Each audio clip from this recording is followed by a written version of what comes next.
भारत समेत दुनिया के कई देशों में कई तरह की नदियाँ हैं जिनके बारे में आपने अजब गजब बातें ज़रूर सुनी होंगी। जैसे कोई नदी बहुत लंबी होती है तो किसी का पानी बहुत मटमैला।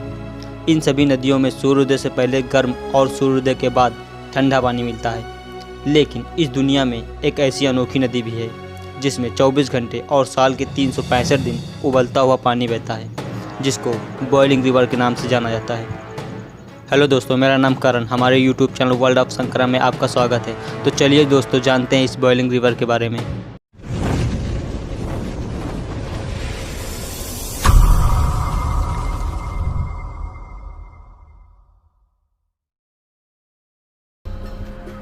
अरबों एकड़ में फैले अमेजन फॉरेस्ट में जंगल के अधिकतर कोने ऐसे हैं जहां आज तक कोई नहीं पहुंचा। रहस्यों से भरे इस जंगल की विशालता इस बात से ही लग सकती है कि यह कुल 9 देशों के बॉर्डर से लगता है। यहाँ पर पशु पक्षियों और पेड़ पौधों की ऐसी प्रजातियाँ हैं जिनके बारे में हमें कोई अंदाज़ा भी नहीं। इसी अमेजन फॉरेस्ट के एक हिस्से में, जो पेरू से लगा हुआ है, एक नदी है जो लगातार उबलती रहती है। इसे बॉइलिंग रिवर कहते हैं। इस उबलते हुए पानी की नदी की लंबाई 6.4 किलोमीटर तथा चौड़ाई 82 फीट है और इसकी गहराई 20 फीट है। इस नदी में बहता है 200 डिग्री फ़ारेनहाइट पर उबलता हुआ पानी, जो शरीर को पल भर में गला दे। आपकी जानकारी के लिए बता दें, यह फेमस नदी दक्षिण अमेरिका के अमेजोन बेसिन में स्थित है। कमाल की बात यह है कि कड़ाके की ठंड में भी इस नदी का पानी गर्म ही रहता है। इस नदी के पानी को चूल्हे पर गर्म करने की ज़रूरत नहीं पड़ने वाली। ये जानने के बाद आप इस पानी को छूने की गलती मत कर देना, क्योंकि ये भारी पड़ सकता है। इसे कुदरत का करिश्मा ही कहेंगे कि यहाँ हमेशा गर्म पानी ही निकलता रहता है।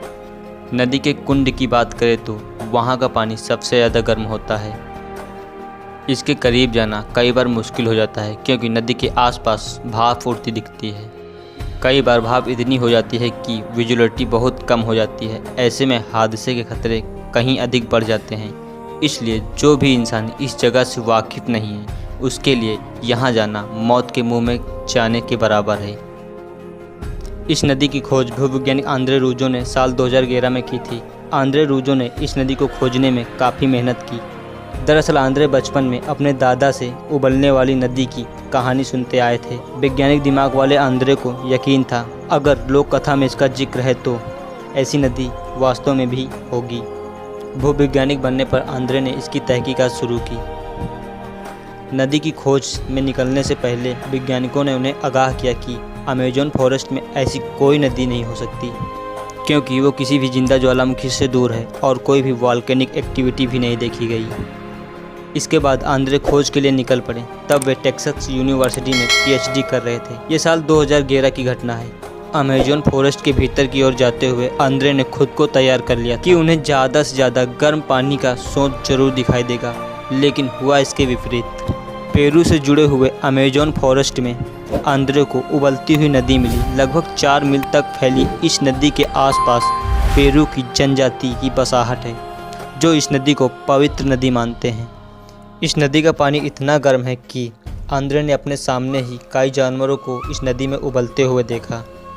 उन्होंने इस नदी के बारे में the boiling river adventure and discovery in the Amazon नाम की एक किताब भी लिखी। जो ज्वालामुखी इस नदी के सबसे करीब है, वो भी लगभग 700 किलोमीटर दूर है। ऐसे में ज्वालामुखी के कारण नदी का पानी उबल नहीं रहा है। फिर पानी क्यों उबल रहा है? इसकी वजह ज़मीन के भीतर गतिविधियाँ मानी जाती हैं। हालांकि ये सिर्फ अंदाज़ा है। अब वैज्ञानिक इसकी तह तक पहुँचने की कोशिश कर रहे हैं। वैज्ञानिक इसे दुनिया की सबसे बड़ी थर्मल रिवर मान रहे हैं और ये समझने की कोशिश में हैं कि आखिर नदी में उबलने की पीछे क्या वजह है। माना जा रहा है कि इस नदी के बारे में हमारे पूर्वज जानते रहे होंगे। आंद्रे के अनुसार तब इस नदी का नाम सान्य टिम्पिस्का था, जिसका मतलब है सूरज की गर्मी से उबलता हुआ पानी। फिलहाल नदी को समझने के लिए प्रोजेक्ट बॉइलिंग रिवर प्रोजेक्ट चलाया जा रहा है, जिसमें पास में रहने वाले जनजाति समुदाय को भी जोड़ा गया है। दोस्तों, आज के लिए इतना ही। मिलते हैं अगले वीडियो में।